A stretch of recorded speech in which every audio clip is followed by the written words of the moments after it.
Buenas tardes a todos. Muchísimas gracias al doctor Sussman y al capítulo central de la Asociación Colombiana de Infectología por la invitación. Realmente es para mí un honor estar aquí en compañía de ustedes y de profesionales de tan alto nivel académico y sobre todo tan buenos seres humanos como el doctor Sussman.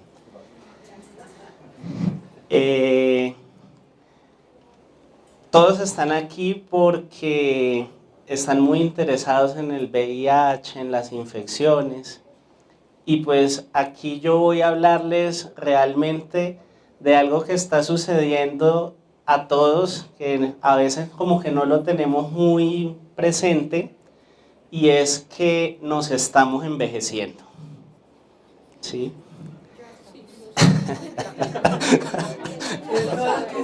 Nos estamos envejeciendo. Nos estamos envejeciendo.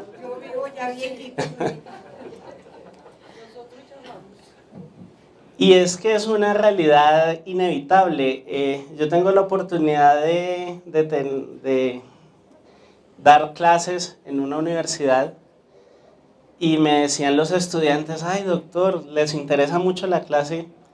Ay, lo primero que piensan es que el geriatra es un viejito que atiende viejitos.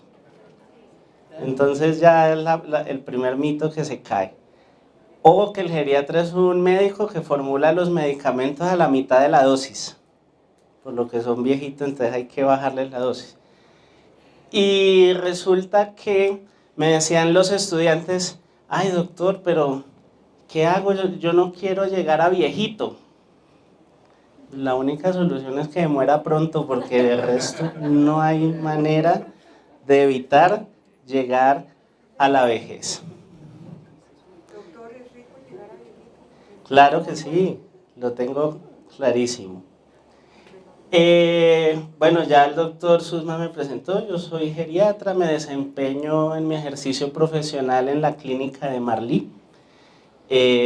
Y desde hace más o menos 3 años soy miembro de la Academia Latinoamericana de Medicina del Adulto Mayor, un organismo de la Organización Panamericana de la Salud que busca formar a todos los médicos de Latinoamérica y el Caribe en esta fascinante área del conocimiento que es la geriatría.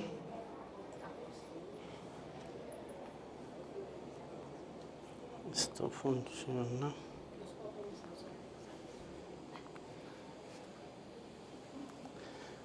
Bueno, desde 1900 hasta el año 2000, la esperanza de vida la hemos logrado aumentar casi que en unos 50 años. Antes las personas no vivían tanto, pero desde 1900 para acá, si imaginen que esa línea azul es la muerte. Y esto es una labor y esto es algo de aplaudir a los médicos.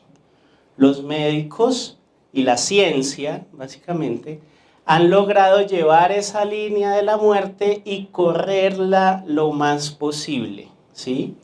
Entonces, ya las personas, como ustedes ven, cada vez viven más, y eso es un labor y un mérito de la ciencia, de la medicina, del control de las infecciones, del control de las enfermedades crónicas, y pues ha generado en esto que Colombia no es ajena a este fenómeno de transición demográfica, donde vemos una población cada vez más envejecida. Ya esa pirámide poblacional así en forma de pirámide cada vez cambia más su forma, ya cada vez parece más un tonel más que una pirámide. Y es por esto, porque cada vez es más el número de personas adultas mayores.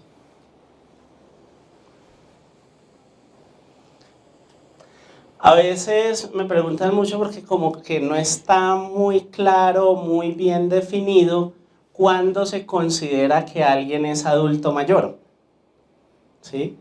La Organización Mundial de la Salud puso un número.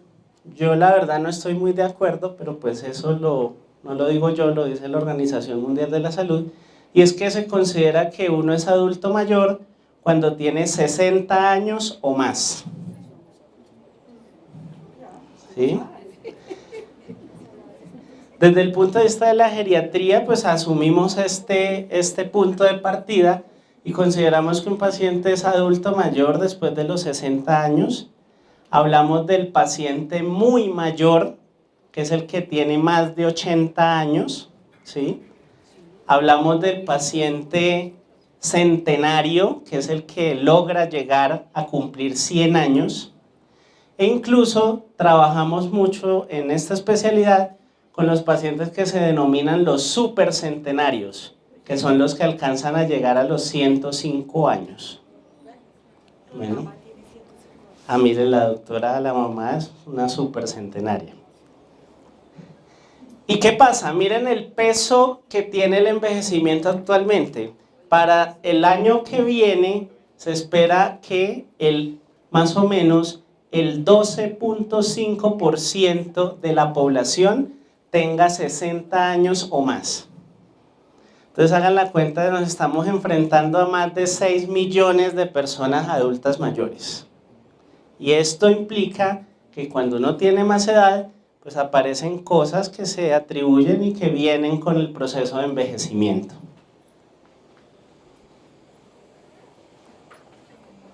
Y definitivamente, hoy en día, el peso de la población adulta mayor se ve que tiene un mayor impacto y es mayor que el de los niños menores de 5 años.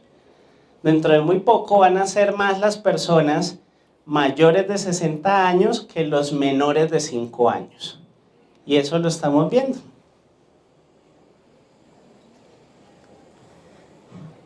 Esta gráfica es muy importante. Es la esperanza de vida al nacer en Colombia, ¿sí? En Colombia la esperanza de vida al nacer para los hombres es de 73 años. O sea, un niño que nazca hoy, su esperanza de vida es vivir 73 años. Y una mujer, su esperanza de vida al nacer es 79.4 años. Casi 80 años vive una mujer. ¿Qué nos indica esta diapositiva? Número 1, lo más importante, pues que las mujeres viven más que los hombres. ¿Y qué demuestra esto? Pues claramente demuestra que a los hombres nos toca muy duro en esta vida.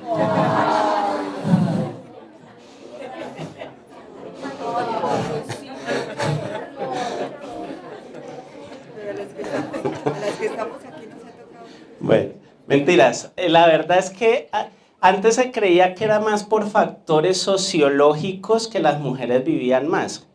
Qué sé yo, porque se cuidan más, porque van más al médico, ¿sí? Pero nos hemos dado cuenta, desde el punto de vista científico, que hay un componente biológico que definitivamente es el que hace que las mujeres vivan más y son los estrógenos. Los estrógenos y el potencial efecto sobre antioxidante que tienen los estrógenos sobre radicales libres son los que hacen que vivan más. De igual, es cierto, se cuidan más, van más al médico, tienen menos ocupaciones o se exponen menos a los riesgos, ¿sí? Pero también es cierto que nos toca un poquito más duro.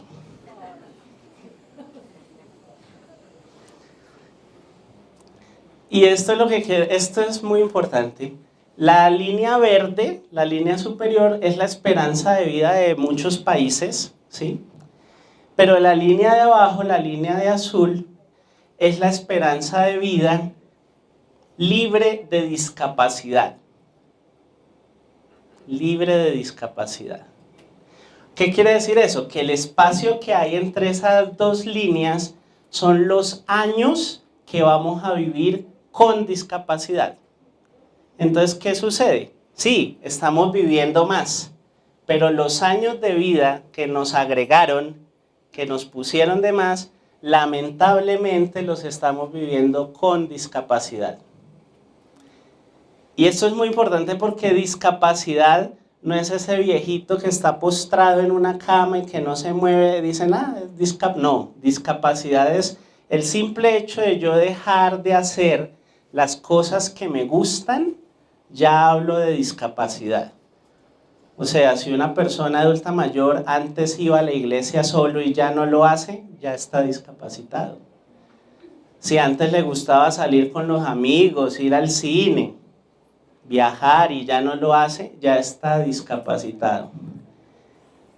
Probablemente el objetivo de la medicina moderna ya no sea aumentar más los años de vida, sino que los años de vida que vivamos los vivamos sin discapacidad. Y eso es el gran reto que tenemos todos los profesionales de la salud.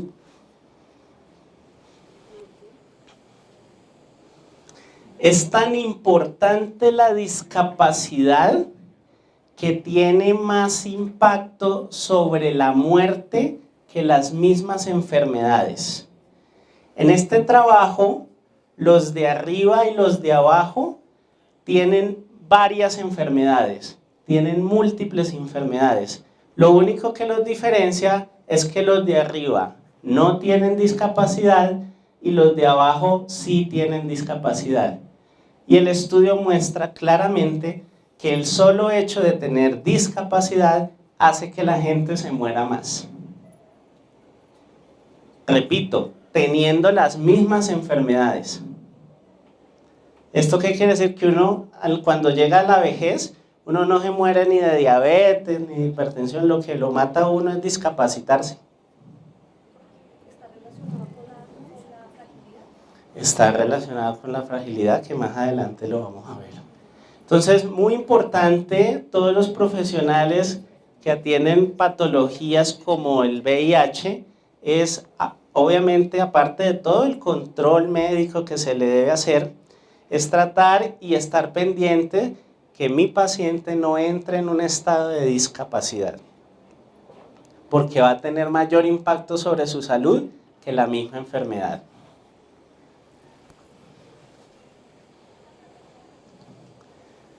Ya se está viendo este fenómeno de envejecimiento, la incidencia y la prevalencia de VIH en personas de 50 y más años cada día aumenta más. No solo porque las personas con diagnóstico de VIH ya han venido envejeciendo y ya llegaron a los 50 años, sino porque diagnosticamos nuevos casos a partir cada vez ya en edades más mayores, ¿sí? Entonces, todo lo que les mostré de estadísticas se está reflejando claramente también en nuestro país.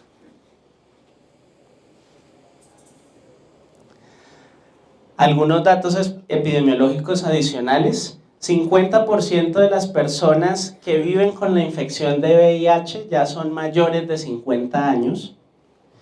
Y se proyecta que para el año 2030 el 73% de las personas con VIH sean mayores de 50 años. Incluso 39% van a tener más de 65 años.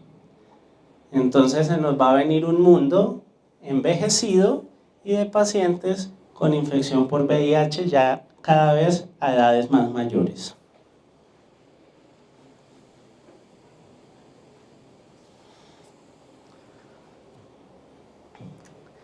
Esto es muy importante. Las personas que viven con la infección de VIH son biológicamente mayores de lo que sugiere su edad cronológica. O sea, mi edad cronológica puede ser 30 años, pero el tener infección por VIH hace que yo sea de mucha más edad que lo que dice mi edad cronológica. Biológicamente estoy más envejecido.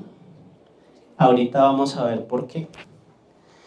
La edad aceptada en los estudiosos de las enfermedades infecciosas y del VIH para definir un paciente adulto mayor en la población con VIH es 50 años.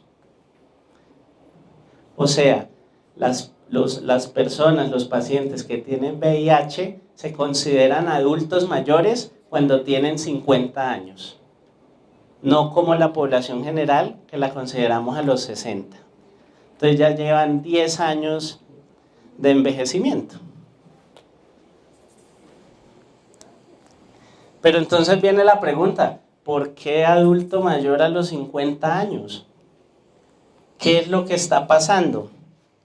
Y cuando uno entra a mirar, independientemente de tener o no tener la enfermedad, uno mira qué pasa con el envejecimiento. Y en el envejecimiento suceden estas tres cosas. Uno, hay cambios en el sistema inmunológico. A esos cambios en el sistema inmunológico la geriatría los denomina inmunosenescencia, ¿sí? Hay un estado inflamatorio crónico, el adulto mayor vive en un estado inflamatorio crónico. Nosotros en la geriatría a ese estado inflamatorio crónico de la vejez lo denominamos con este término que se llama inflammaging y se altera la función mitocondrial. Básicamente uno se envejece por esas tres cosas. Hay más de 150 teorías del envejecimiento, pero lo que más evidencia tiene es esto. Se nos envejece nuestro sistema inmune, entramos en un estado inflamatorio crónico y se altera la función de nuestras mitocondrias y por eso nos envejecemos, ¿sí? Esto es el envejecimiento normal, el que nos pasa a todos.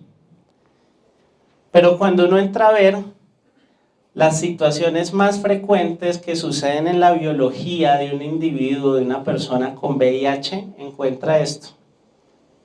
Cambios en el sistema inmune, estado inflamatorio crónico y alteración en la función mitocondrial. O sea, el VIH simula exactamente los mismos cambios biológicos que tiene uno cuando presenta un envejecimiento normal. Lo que sucede es que genera aparte de esto un efecto aditivo, o sea, la inflamación crónica que ya nos da el envejecimiento se le suma a la que nos adhiere el VIH, asimismo a los cambios en la inmunidad y asimismo a la función de nuestras mitocondrias.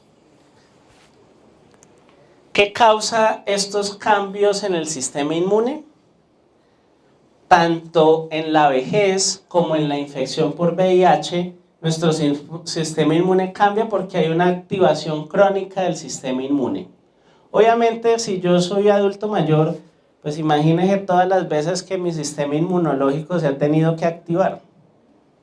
Durante 60 años, cada que me dio una gripa, cada que me dio una infección, cada que me dio una neumonía, cada que me estresé, cuando se me murió un familiar, todos esos fenómenos obligaron al sistema inmune a activarse y obviamente como todo en la vida lo que se usa y se usa y se usa, pues se va alterando.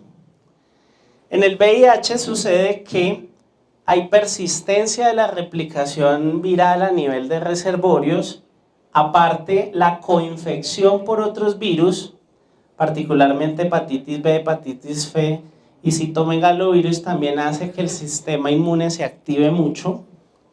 Y también los procesos de translocación bacteriana.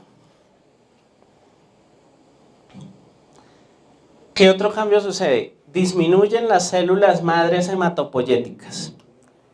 En la vejez, obviamente por lo mismo, por el excesivo recambio, daños ambientales, estrés oxidativo, acumulación de alteraciones genéticas, y en la infección por VIH, el virus tiene capacidad de infectar directamente la célula madre.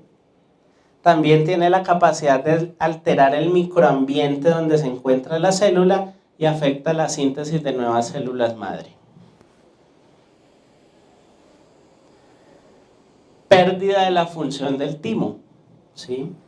Con la vejez, el timo empieza a disminuir su volumen y se reemplaza, como pueden ver en la gráfica, ya la corteza y la médula del timo se empiezan a llenar de grasa. Entonces el timo es un órgano muy importante en el sistema inmune que a medida que pasan los años se nos va involucionando y ya es un timo lleno de grasa más que de corteza y de médula. Y la infección por VIH per se también genera una pérdida potencial del potencial regenerativo que tiene el timo y también genera que entre en disfunción. Cambios en las poblaciones linfocitarias. Tanto en la vejez como en la infección por VIH, pues los linfocitos TCD8 pierden la expresión del CD28 y aparece CD57. Este tiene menor capacidad para proliferar y tiene un mayor perfil de producción de citoquinas proinflamatorias. Disminuyen los linfocitos TCD4 y disminuyen los linfocitos T y B naïf. Como ustedes pueden ver, en la vejez nos llenamos de un poco de linfocitos de memoria, ¿sí? Pero los linfocitos naïf, tanto T como B, se empiezan a disminuir dramáticamente. ¿Qué consecuencias nos trae todo esto que les acabo de mencionar? Compromiso para responder a agresiones externas, mayor susceptibilidad a infecciones, aumento en la incidencia de cáncer y fenómenos inmunes, menor respuesta a la vacunación y aumento en el daño molecular de diferentes tejidos. Conclusión, lo mismo que pasa en la vejez empieza a aparecerle a los pacientes con VIH desde los 50 años.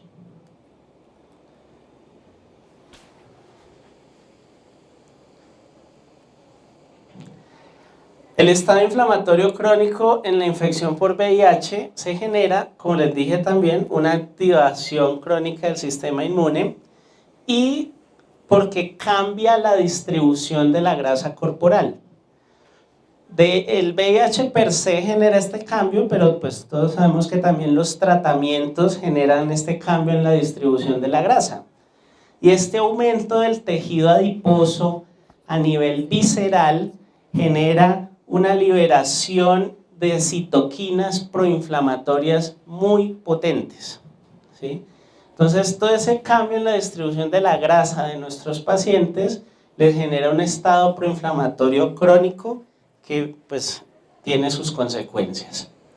Lo mismo sucede en el inflammaging, en el proceso de envejecimiento.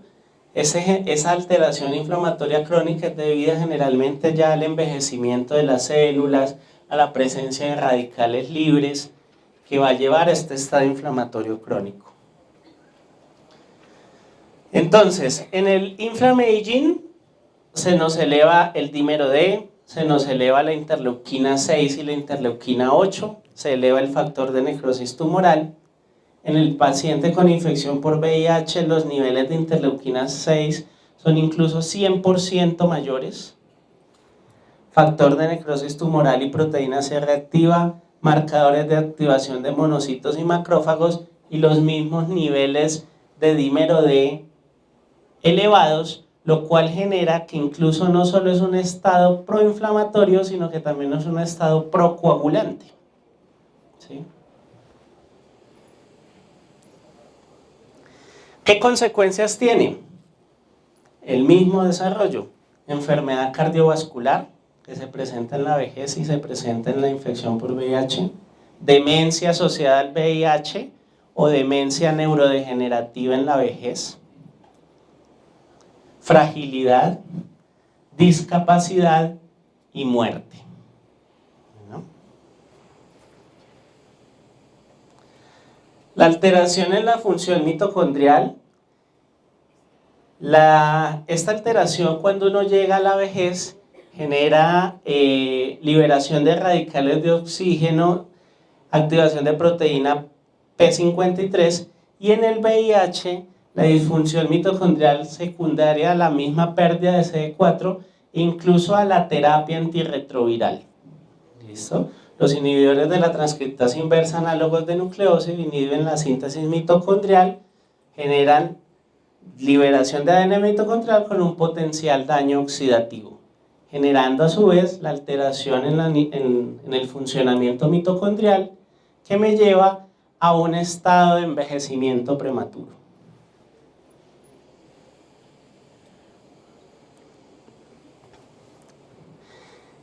Y esto ya, como les dije, ya está demostrado, incluso estudios donde se mira la metilación del ADN en más de 27.000 puntos del cuerpo identificados en el proceso de envejecimiento, han mostrado que el aumento de casi 5 años en nuestra edad en los pacientes con VIH versus los pacientes sin VIH.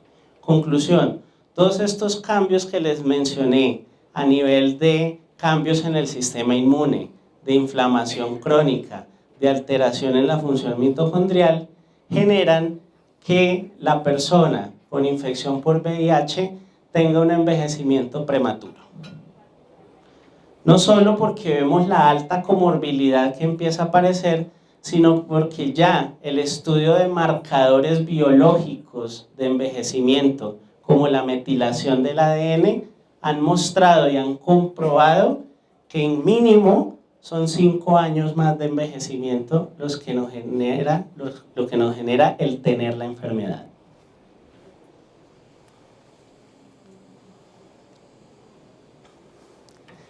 Y lo empezamos a ver, biológicamente esto empieza a suceder y clínicamente empezamos a ver que empiezan a aparecer enfermedad cardiovascular, anemia, osteoporosis, hepatopatías, enfermedad renal, ¿sí? Comorbilidades que les empiezan a aparecer 10 o 20 años antes que en la población general y que por eso obligaron a considerar al paciente con VIH que es adulto mayor cuando tiene 50 años.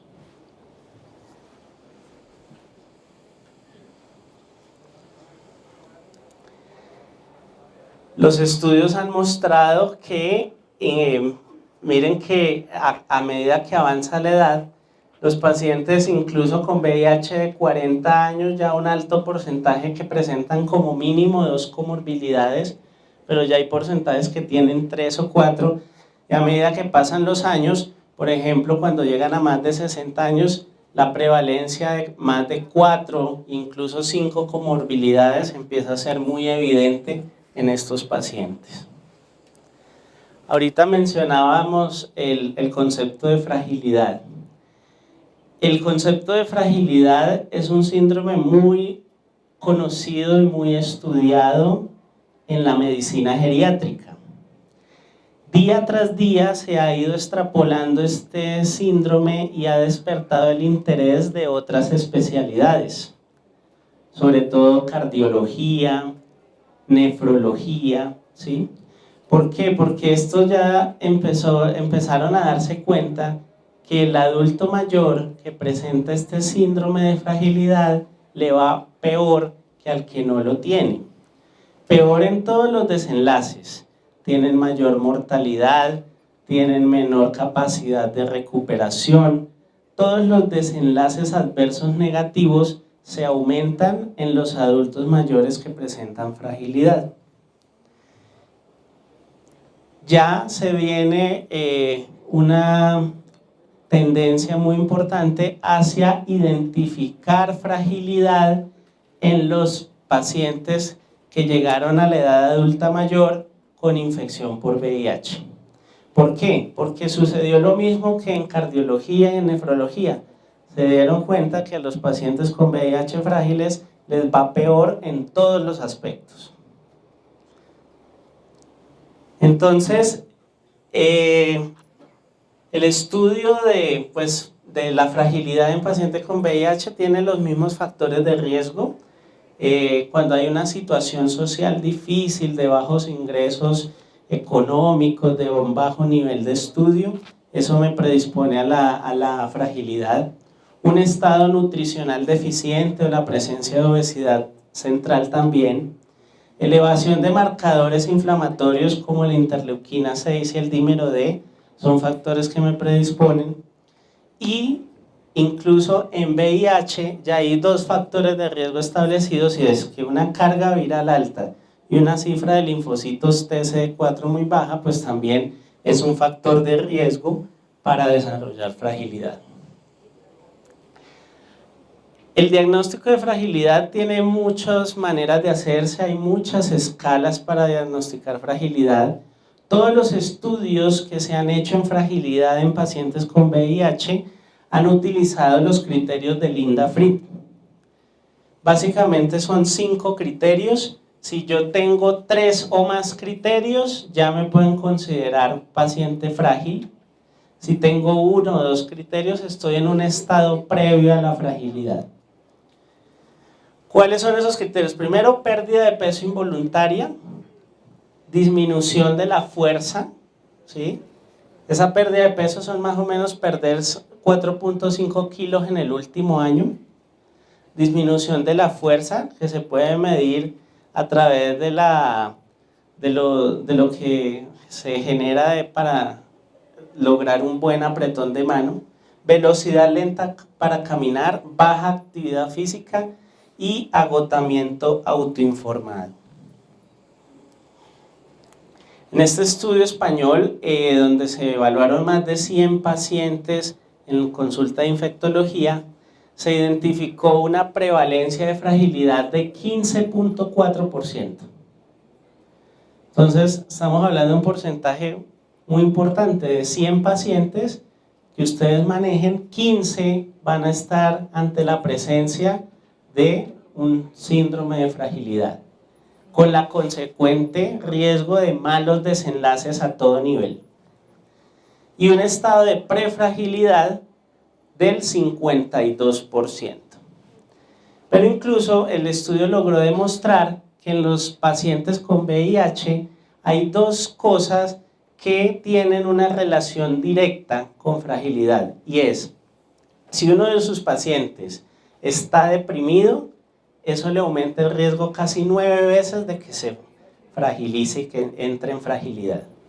Y la misma una relación alta del cociente CD4-CD8. Entonces, si ustedes tienen un paciente y le ven algunos síntomas depresivos, no los pasen por alto, hay que hacer una intervención, ¿sí?, a este nivel, porque el paciente tiene 9 veces más riesgo de desarrollar síndrome de fragilidad y de tener malos desenlaces clínicos.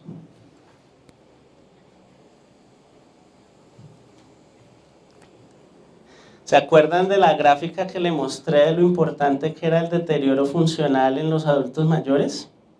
¿Sí? Recuerden, el deterioro funcional impacta más sobre la mortalidad que las mismas enfermedades. ¿Sí?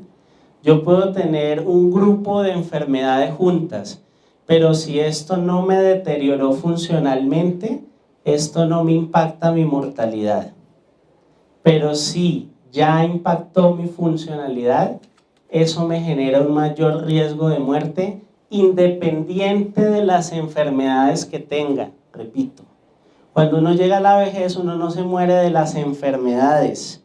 A uno lo mata es estar discapacitado y tener declinación funcional, dejar de hacer las cosas que antes hacíamos. ¿Qué se demostró? Que el 20% de los pacientes con VIH ya empiezan a tener marcha lenta. O sea, ya no, lo que yo me demoraba en llegar a la puerta, que eran 5 segundos caminando, ahora me demoro 15. De pronto no es tan evidente, ¿sí? Pero ya a la hora de evaluarlo empiezan. Y también una batería que se aplica de rendimiento físico se ve alterada, o sea, ya la capacidad física del paciente con VIH se agota. Entonces, es importante, aparte de su tratamiento, de toda la intervención inter y transdisciplinaria que se hace, hacer un gran énfasis en realizar una intervención oportuna y óptima sobre fragilidad y sobre declinación funcional. Porque, como les digo, les va a impactar mucho más en la mortalidad de estos pacientes. Y esto ya se está viendo, incluso para nuestra población. Ya miren la prevalencia de deterioro funcional en los pacientes con VIH, ya ocupa el 5º lugar dentro de las comorbilidades que más presenta la población colombiana con VIH. Y es muy probable que esto sea un subregistro porque es una medición muy subjetiva de la capacidad funcional. No se aplica ninguna batería específica para mirar el paciente qué tanta capacidad funcional ha perdido. Entonces, probablemente estoy seguro que estamos ante un gran subregistro. Como conclusiones, pues la población con VIH está envejeciendo debido al aumento de la supervivencia gracias al tratamiento y al aumento de los casos nuevos que están apareciendo en personas mayores de 50 años. El VIH provoca un estado de inflamación crónica, con cambios en el sistema inmunológico, con alteración en la función de las mitocondrias, que me genera un envejecimiento precoz. El paciente con VIH es biológicamente mayor de lo que su edad cronológica indica, y esto genera que le aparezcan problemas propios de las personas mayores, como muchas enfermedades, fragilidad y deterioro funcional. Y definitivamente el manejo óptimo de esta población requiere de una estrecha colaboración entre los médicos y especialistas que tratan esta enfermedad y los médicos especialistas en geriatría. Muchísimas gracias.